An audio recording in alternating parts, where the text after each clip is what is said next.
Saludos cordiales, estimados hermanos en Cristo, que Dios lo bendiga a cada uno de ustedes. Estamos continuando en este curso de comunicación relacional del Evangelio. Es un curso sumamente importante para desarrollar nuestro trabajo evangelístico, sobre todo aprovechando nuestras relaciones y cómo comunicar el Evangelio, y eso es lo más importante para nosotros. Así que ya en la primera parte hemos considerado sobre la importancia de conocer la mente del ser humano, de cómo es que podemos llegar al intelecto humano con el mensaje de Dios, cómo llegar también a mejor dicho, en la primera parte todavía no hemos, obviamente no hemos desarrollado el cómo, pero sí hemos enfocado, ¿no? Que es la mente. Y la mente está compuesto, como hemos mencionado, el intelecto, la sensibilidad, la voluntad, la conciencia. Y estas cuatro características de la mente indican, pues, de cómo nosotros debemos de llegar al intelecto, a la parte racional del ser humano, también a la parte sensitiva del ser humano, que son las emociones, que son los sentimientos, las afecciones, y asimismo tenemos que, con el mensaje de Dios, afectar a la voluntad, para que las personas puedan tomar decisiones sabias, sobre todo obedeciendo el Evangelio de Cristo, y de esa manera la conciencia del ser humano pueda ser educada, orientada, a lo mejor, para que puedan llegar a tener una conciencia limpia y una buena conciencia. Muy bien, entonces después de haber desarrollado la primera parte, ahora pasamos a lo que será la segunda parte de este curso, que tiene que ver con eh, entendiendo el mensaje de Dios, entendiendo el mensaje de Dios. Y en la tercera parte, la tercera unidad, vamos a ver lo que es comunicando el mensaje de Dios, ¿no? Ahí veremos el cómo. Así que en esta ocasión vamos a desarrollar entonces sobre de cómo enfocar, entender el mensaje de Dios, y veremos, pues, ¿no? En esta parte que ya pasamos al módulo 2, entendiendo el mensaje de Dios, y pasaremos al tema de hoy, que es la sesión número 6, el contenido del Evangelio, el contenido del Evangelio. Muy bien, en esta parte, en el contenido del Evangelio, es importante saber cuál es el contenido del Evangelio. Son preguntas básicas, preguntas elementales, que debemos saber y también responder. Al comunicar el Evangelio, debemos conocer la verdad, qué es lo que vamos a comunicar.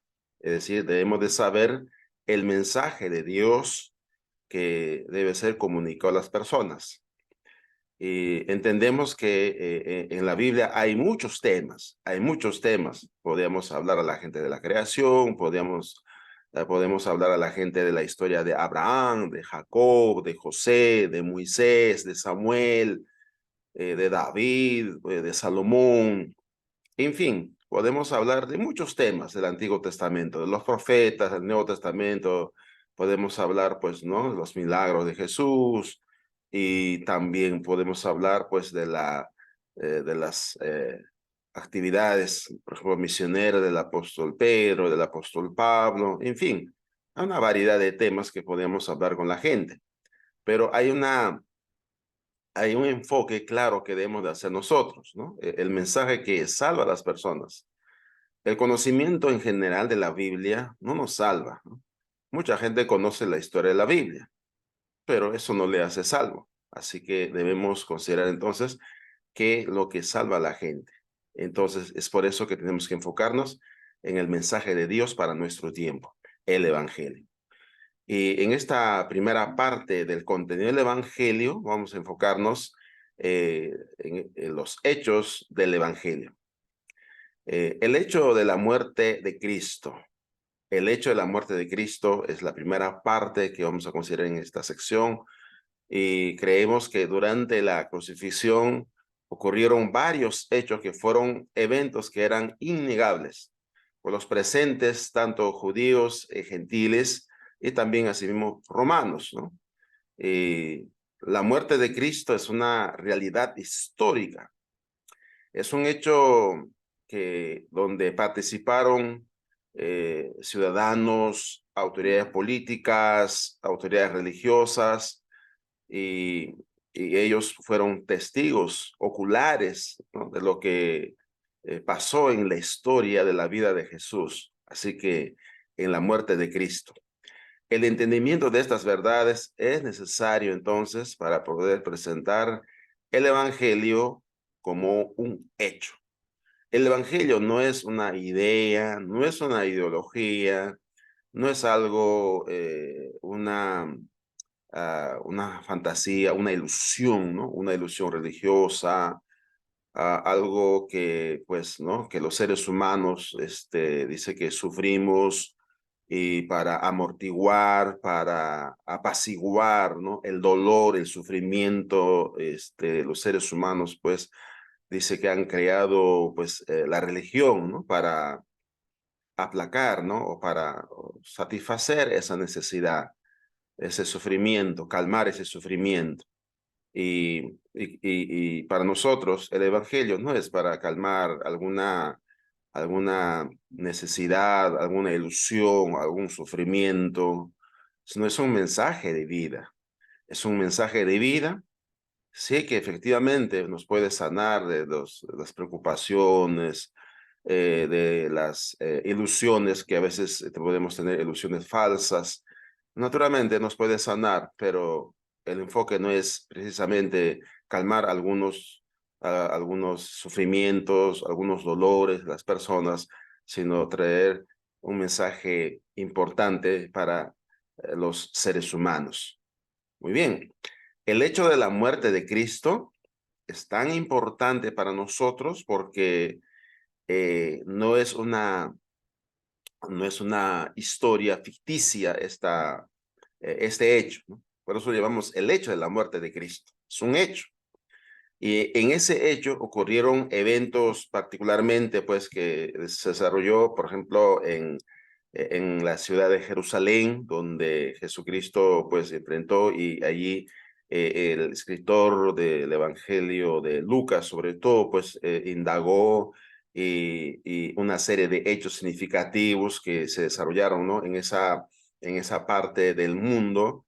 Y justamente, ¿no? Cuando hablamos de ese hecho, vamos a considerar algunos hechos, ¿no? Que sucedieron en ese momento cuando Jesús estaba siendo crucificado, y eso fue, pues, precisamente eh, en cumplimiento de las profecías que Jesús había que había o estaba cumpliéndolo, pues, ¿no? En ese momento. Estos hechos que eran innegables, eran hechos que sucedieron, que estaban o habían experimentado los ciudadanos romanos, judíos, y las autoridades políticas, religiosas, todos ellos experimentaron, fueron testigos oculares, pues, ¿no? Entonces, estos eventos, por ejemplo, la oscuridad, que era, pues, ¿no? Un evento que ocurrió en ese momento, ¿no? Eran 3 horas de oscuridad, pues, ¿no? 3 horas de oscuridad que hubo en la tierra. Alguien podría decir, pues, hubo un eclipse, pues, ¿no? En esa fecha, pero sabemos que un eclipse, pues, no dura 3 horas, pues, ¿no? Simplemente algunos minutos, ¿no? Entonces, más aún, la Pascua estaba, pues, eh, bueno, en la Pascua precisamente había también la luna llena, y cuando la luna llena estaba más alejada del sol, por lo tanto, la oscuridad probablemente fue causada entonces sobrenaturalmente, ¿no? Hubo tinieblas, dice, sobre toda la tierra. Otro hecho, ¿no? Que no interviene la mano humana, y justamente el velo del templo, ¿no? Se rasgó, nos dice Mateo 27:51. Por este este hecho era solamente el primero de los hechos sobrenaturales que estaba sucediendo, pues, ¿no? La oscuridad, ahora luego el velo del templo se rasga, y dice de arriba para abajo, y normalmente alguien podría romperlo pues de abajo para arriba, pues, ¿no? Estirarlo y romperlo o cortarlo con un cuchillo y abrir la cortina, pero desde arriba era pues, ¿no?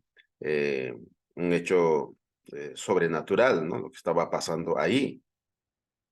Entonces, notaríamos aquí de cómo estaba ocurriendo estos hechos. Muy bien. Otro hecho que aparece en el texto de Mateo 27, 51 al 53, es justamente los siguientes, ¿no? Entonces el velo del templo se rasgó en dos, de arriba a abajo, la tierra tembló, las rocas se partieron, los sepulcros se abrieron y muchos cuerpos de creyentes que ya habían muerto se levantaron. Después que él resucitó, salieron de los sepulcros, entraron en la ciudad y se aparecieron a muchos, ¿no? Estos son eventos importantes que ocurrieron en esa época. Entonces, hubo una serie de hechos complejos y sobrenaturales que ocurrieron inmediatamente después que el velo del templo se rasgó. Así que estos hechos, pues, no eran, eran hechos reales, ¿no? En ese momento. Y los historiadores, vamos a decir, los evangelistas, los que escribieron los evangelios, ellos registraron estos hechos no para fantasear, pues, algo que no ocurrió, sino de hechos históricos, porque aparte de estos hechos, existe también otros testimonios, ¿no? De otros personajes que no tienen nada que ver con el cristianismo. Entonces, ¿cuán importante es saber eso? Pues, ¿no? También otro personaje que estuvo presente, o varios personajes, pero uno de ellos aquí, el centurión, ¿no? El centurión nos dice la Biblia aquí justamente en Mateo 27, 54, el centurión y los que estaban con él, custodiando a Jesús, al ver el terremoto y las cosas que habían sucedido, dijeron llenos de miedo, verdaderamente este era hijo de Dios. Ahora, este testimonio fue recogido, pues, ¿no? Por Mateo, y Mateo, pues, en muchos de los casos, pues, estaba o era testigo, pues, presencial, o testigo ocular, ¿no? Más precisamente. Por otro lado, Lucas también, al parecer, entrevistó, pues, a este soldado romano, ¿no? El centurión, como nos dice en Lucas 1:2, ¿no? Tal como nos los transmitieron quienes desde el principio lo vieron con sus propios ojos y fueron ministros de la palabra. Entonces, aquí tenemos de que hubo muchas personas que fueron testigos oculares, porque nos dice que vivieron con sus propios ojos, y luego los que fueron ministros de la palabra, pues, ¿no? Los ministros de la palabra son los discípulos. Así que lo que dice Lucas entonces, tanto todo el contenido del Evangelio, y precisamente cuando se habla pues de la muerte de Cristo, nos explica en Lucas 23, 27 al 43 también, nos explica una serie de hechos, ¿no? Que nos hacen ver que realmente, ¿no? Pues Jesús murió. El segundo hecho es la sepultura de Cristo. El hecho de la sepultura de Cristo. Cristo murió, luego fue sepultado de acuerdo con las Escrituras. Este es otro hecho histórico dado en las Escrituras. Naturalmente, en ese momento, los enemigos, ¿no? de Cristo quisieron inventar o quisieron minimizar pues, este hecho, pues, ¿no? De que efectivamente Jesús no había muerto, que no fue sepultado, o otros incluso dijeron, pues, ¿no? Sobre todo los gnósticos creían que el cuerpo de Cristo no era real, pues, ¿no? Así que hay muchas teorías que ocurrieron también en esa época, pero el escrito de Lucas en este caso, pues, ¿no? El escrito de Lucas nos narra precisamente este hecho, ¿no? Cristo murió, luego fue sepultado de acuerdo con las Escrituras. Y en Marcos 15, 42 o 47 comienza presentando entonces al responsable de la sepultura, del entierro de Jesús, un hombre llamado José de Arimatea, que no era un cristiano, no era un discípulo de Jesús, no era un seguidor de Cristo. Admiraba a Jesús, entendía lo que estaba. El concilio no puede ser otro que, que se conocía normalmente a aquel entonces, era el Sanedrín. El Sanedrín era pues el órgano de gobierno pues, ¿no? De los judíos. Así que como Marcos había dicho antes que todo el Sanedrín buscaba la muerte de Jesús, y eso lo podemos leer en Marcos 14:55, y que todo el Sanedrín lo había entregado a Pilatos para que lo crucificara, como indica Marcos 15:1. Así que está claro que Marcos no era un seguidor de Jesús, ¿no? Sino también esperaba el reino de Dios. Y como todos los judíos esperaban el reino de Dios, pero en la mentalidad judía, pues el reino de Dios que ellos esperaban, pues un reino mesiánico, o un reino del Mesías, pues era un reino político, ¿no? Pero no esperaban pues un reino distinto a lo que ellos soñaban, pues, ¿no? Y otro personaje histórico que participó de la sepultura de Jesús fue Nicodemo. Nicodemo, pues, era también otro personaje histórico que participó de ella. Así que, entonces tenemos al menos aquí dos personajes históricos que participan, pues, ¿no? De la sepultura de Cristo. Entonces, y la sepultura de Jesús, pues, es un hecho, pues, ¿no? Histórico, pues, ¿no? Porque eso marca que Jesús realmente murió, ¿no? Realmente murió. Muy bien. Ahora, por otro lado, tenemos el hecho, ¿no? De la resurrección de Cristo. El tercer hecho es la resurrección de Jesús. Según el apóstol Pablo, la resurrección, que es un tema sumamente importante, y hace que el cristianismo sea una religión auténtica, una religión basada en que su propio fundador vive, vive y ha resucitado, y no sucede pues con otras religiones eh, eh, que fueron sus fundadores, pues, ¿no? Sus fundadores murieron y están en la tumba, pero el fundador del cristianismo está vivo. Así que la resurrección nos permite tres cosas importantes que quiero mencionar. Probablemente hay mucho más, pero tres cosas importantes, relevantes, que nos permiten considerar. Contemplar la victoria sobre aquel que tenía el imperio de la muerte, esto es el diablo. Autenticar también nuestra justificación, porque a través de la resurrección, de que la muerte, sepultura y la resurrección, somos justificados, ¿no? Y ahí que se entiende el mensaje del Evangelio. Pero también nos garantiza nuestra resurrección final. Eso es importante, ¿no? Que tiene que ver con la glorificación final, pues, ¿no? Así que la Biblia nos dice, repetidas veces estas verdades, pues, ¿no? Por otro lado, entonces, notamos que cuando el apóstol Pedro, en la resurrección, pues, cuando predica el mensaje del Evangelio acerca de la resurrección de Cristo, hace una vindicación divina a la persona y nos dice que él venció la muerte. Nos dice en Hechos 2, 23, 34, a este entregado por el determinado consejo y anticipado conocimiento de Dios, prendisteis y matasteis por mano de enemigos, crucificándole, al cual Dios levantó, o sea, al cual Dios resucitó. Entonces, este es el evangelio que debemos de enseñar, practicar y proclamar, es decir, predicar. Este es el mensaje que debe llegar a las personas, al corazón de las personas. Muy bien. En segundo lugar, los testigos del evangelio. Los testigos del evangelio. ¿A quién nos estamos refiriendo cuando hablamos de los testigos del evangelio?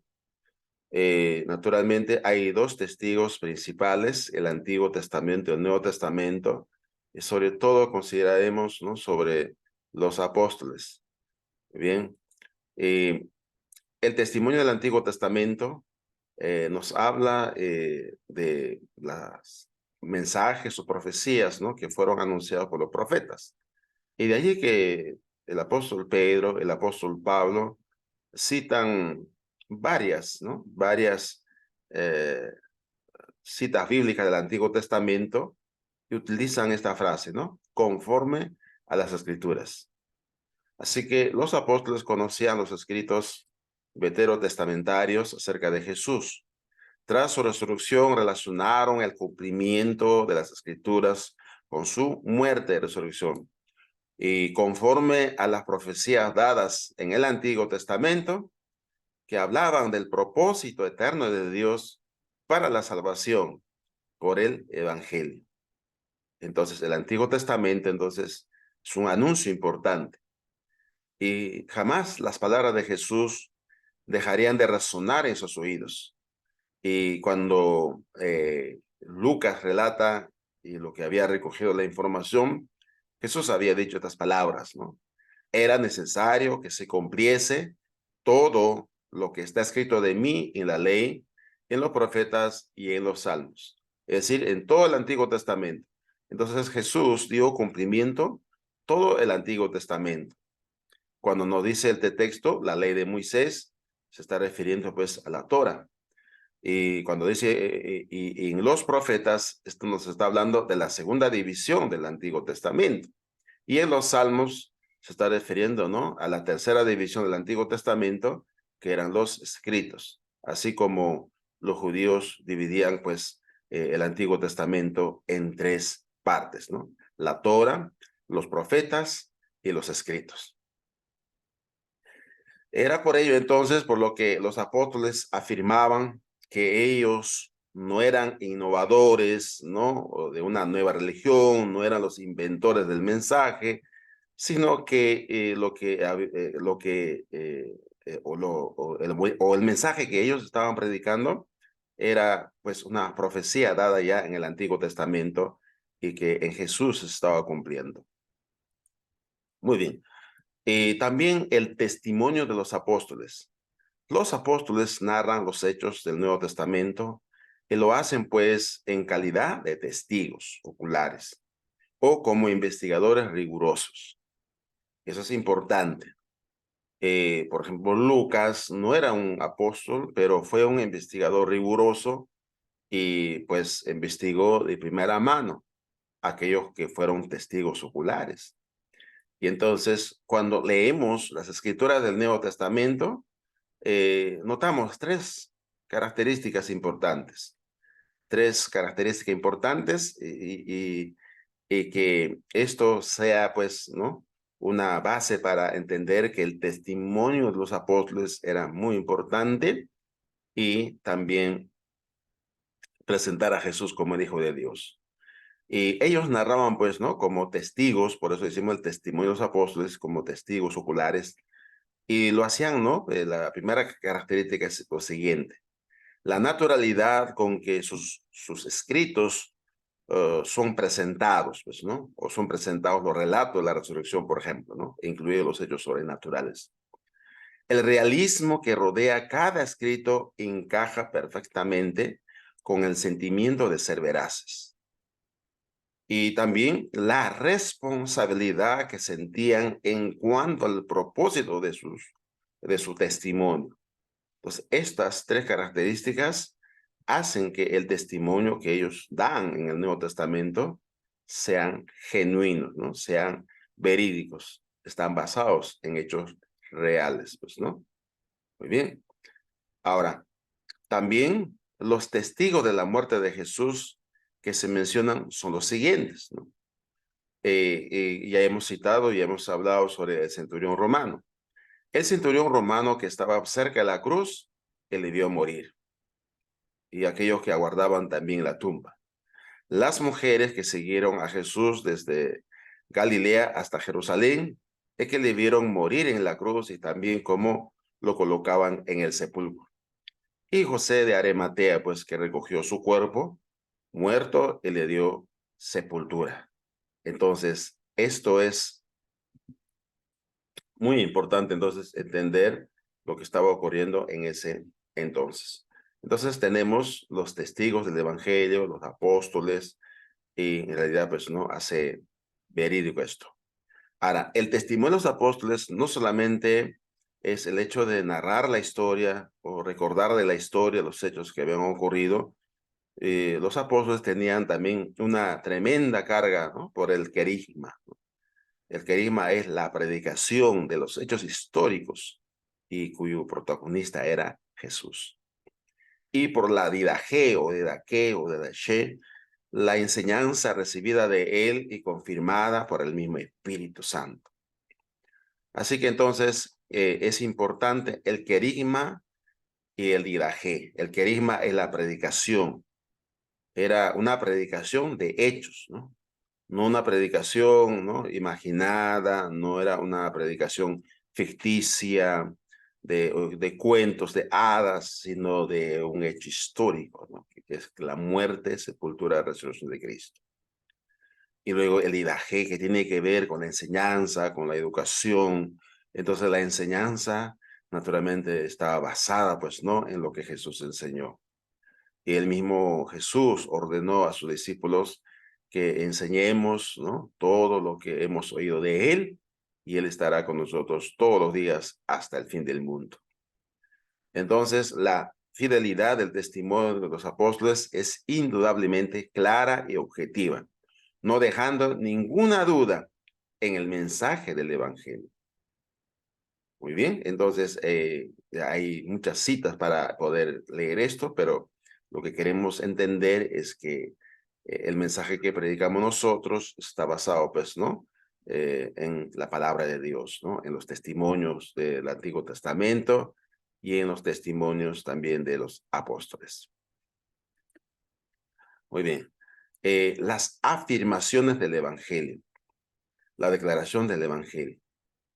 Eh, Cuando hablamos de las declaraciones o las afirmaciones del Evangelio, el Evangelio, decimos aquí que es un compendio de lo que Dios ha afirmado con su voluntad para que nosotros creamos, ¿no? Estas afirmaciones básicas tienen su centro en Cristo, pues Él es el Evangelio. Él es su centro. Por tanto, las afirmaciones del Evangelio deben tenerle a Él como protagonista. ¿Qué es lo que vamos a afirmar? ¿Qué es lo que vamos a declarar? ¿O qué hemos declarado al menos cuando nos hemos bautizado? Esto tiene que ver aquí. Entonces, seguimos aquí. Primero, la primera afirmación que toda persona hace para recibir a Cristo, recibir el Espíritu Santo, recibir el perdón de pecado, la salvación, es los siguientes, ¿no?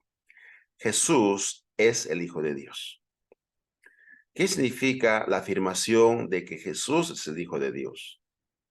Jesús en realidad es el Hijo de Dios en el sentido de que Él es Dios manifestado en forma humana. Ya esto está dado, pues, en la palabra de Dios. Lo leemos, pues, ¿no? Por ejemplo, en Juan 1:1 y también en el versículo 14, ¿no? El verbo de Dios. Y el verbo estaba con Dios y aquel verbo fue hecho carne, ¿no?, que explicó luego. Jesús es el Hijo de Dios en cuanto fue concebido por el Espíritu Santo. ¿Ya? Y cuando ya el ángel anuncia la concepción del Hijo de Dios en el vientre de María, lo anuncia como el Hijo de Dios. Jesús es el Hijo de Dios. Entonces está hablando que fue concebido a través de la obra del Espíritu Santo. Y también Jesús, con relación a la naturaleza de Dios, Él es el único Hijo del Padre, como afirma versículo 14, ¿no? Juan 1:14. La palabra griega aquí, monógenes, ¿no?, o monogenes, que ha sido traducida como unigénito, por ejemplo, en la Reina Valera y también en la Biblia de las Américas, o como único, ¿no?, en la Nueva Versión Internacional, Nueva Traducción Viviente, y así sucesivamente en algunas versiones. El ser el Hijo de Dios significa entonces ser de la misma naturaleza de Dios, de la misma naturaleza de Dios Padre. ¿Cuál es la importancia de la afirmación de que Jesús como el Hijo de Dios? Pedro, y aquí en esta cosa, en este asunto, tengo que decir tres cosas, ¿no? En cuanto a Pedro, Juan y Felipe. Pedro declaró, por ejemplo, que Jesús es el Hijo de Dios, en Mateo 16, 12 al 16. Y sobre esta afirmación se fundó la iglesia. Jesús dijo, sobre esta roca edificaré mi iglesia. Luego Juan presentó a Jesús, que es el Hijo de Dios, en Juan capítulo 1, versículo 1 al 3, ¿no? Y sobre esta afirmación se funda entonces la teología cristiana. Asimismo, Felipe afirmó que Jesús es el Hijo de Dios, en Hechos 8, versículo 36, 37. Entonces, sobre esta afirmación es afirmada la salvación en Cristo, afirmada el Evangelio, el mensaje de salvación. Entonces, estas verdades son importantes para nosotros. La segunda afirmación es Jesús es el Señor. La afirmación de que Jesús es el Señor es esencialmente cristiana, que no puede ser realizada sin la intervención del Espíritu Santo, iluminando el entendimiento del hombre, la mente del hombre. Entonces, solamente a través del Espíritu Santo podemos llamarle Jesús. No cualquiera puede llamarle a Jesús Señor, porque el hecho de llamarle Señor a Jesús implica varias cosas y naturalmente necesitamos profundizar. Porque ya, por ejemplo, en el día del juicio, Jesús pues dirá a las personas, ¿no?, que afirmaban diciendo, no, Señor, en tu nombre echamos fuera demonios, ¿no? Y el Señor le dará, pues, no os conozco, apartados de mí, hacedores de maldad. Entonces, no todo el que dice Señor, Señor, pues va a recibir la vida eterna. Ahora, el hecho de que Cristo está sentado a la diestra de Dios afirma que Él es la máxima autoridad en el cielo, en la tierra. Y nosotros damos ese reconocimiento que Jesús es nuestro Señor, no solamente como una afirmación de una verdad, sino también el hecho de que Jesús guía nuestras vidas, controla nuestras vidas, Él es el dueño de nuestras vidas. Por eso decimos, pues, Señor, a Jesús. Otra afirmación importante es, Jesús es el Salvador. Hechos 2:36. Cuando nos acercamos nosotros al Evangelio, podemos notar que el gran símbolo del Evangelio es una cruz, no una balanza. La balanza nos habla del mérito o de los méritos, del cúmulo de esfuerzo que cada uno debe presentar para lograr equilibrar la balanza de justicia. La cruz nos habla de sustitución, del regalo de la gracia de Dios, pues precisamente Jesús vino a salvar lo que se había perdido. Y por esa razón afirmamos que Jesús es nuestro Salvador. En tercer lugar, queremos considerar las promesas del Evangelio. ¿Cuáles son las promesas del Evangelio? Cuando predicamos el Evangelio, entonces, cuando las personas van a tomar decisiones de arrepentirse, de creer en el Evangelio, de confesar a Jesús como el Hijo de Dios, como Señor, como Salvador, que son las afirmaciones del Evangelio, pero el Evangelio también tiene sus promesas. Y en este caso hay dos promesas importantes que nos ofrece Hechos 2:38. El perdón de pecados. El perdón de pecados es un componente esencial del Evangelio, porque el Evangelio ofrece perdón. El perdón es una necesidad básica del hombre en la actualidad. El perdón es una necesidad básica en todos los tiempos, no solamente actual, sino también será futuro para aquellas generaciones que todavía estarán antes de que venga Jesús. El hombre precisa urgentemente del perdón, que solo Dios ofrece. Esta es también una parte fundamental del Evangelio. Por medio de él, es decir, Cristo, se os anuncia el perdón de pecados, ¿no? Hechos 13:37. Y el mismo Lucas, pues, nos dice en la gran comisión de Lucas 24:44 en adelante, de que en la gran comisión es que se predicase el perdón de pecados en todas las naciones, nos dice ahí. Así que el mensaje del perdón de pecados es un componente importante, esencial del Evangelio. Dios nos perdona nuestros pecados cuando realmente creemos en Jesús, nos arrepentimos de nuestros pecados, confesamos que Jesús es el Hijo de Dios, que Jesús es nuestro Señor, que Jesús es nuestro Salvador, recibimos el perdón de pecados, ¿no? Dios nos limpia de nuestras culpas. La segunda bendición, ¿no? La segunda bendición, la segunda promesa es la morada del Espíritu Santo. Él ofrece pues una vida nueva en el presente por medio de la regeneración y la presencia del Espíritu Santo en nosotros. Y en esta presencia del Espíritu Santo en nuestras vidas, capacitándonos pues para vivir una experiencia nueva, la que garantiza y sirve como aval de una tercera promesa, la herencia en los cielos. La herencia en los cielos.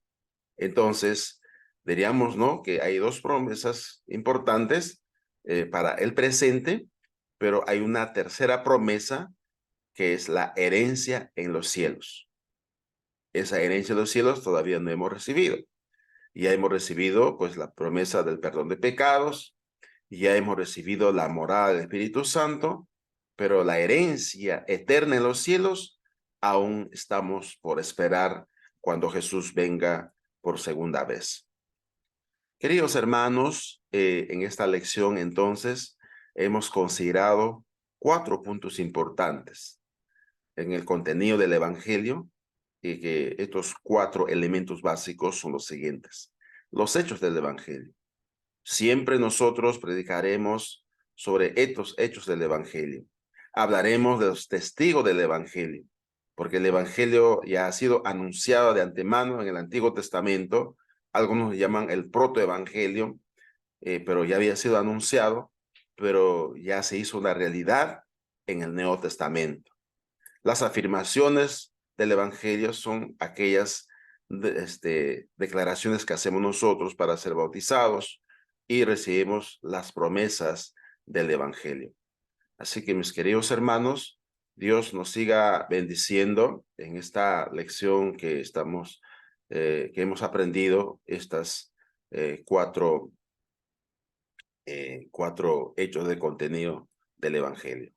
Así que Dios nos bendiga, sigamos adelante y pues de acá en adelante necesitamos que usted haga su trabajo, haga su cuestionario, la guía de aprendizaje que ustedes están recibiendo.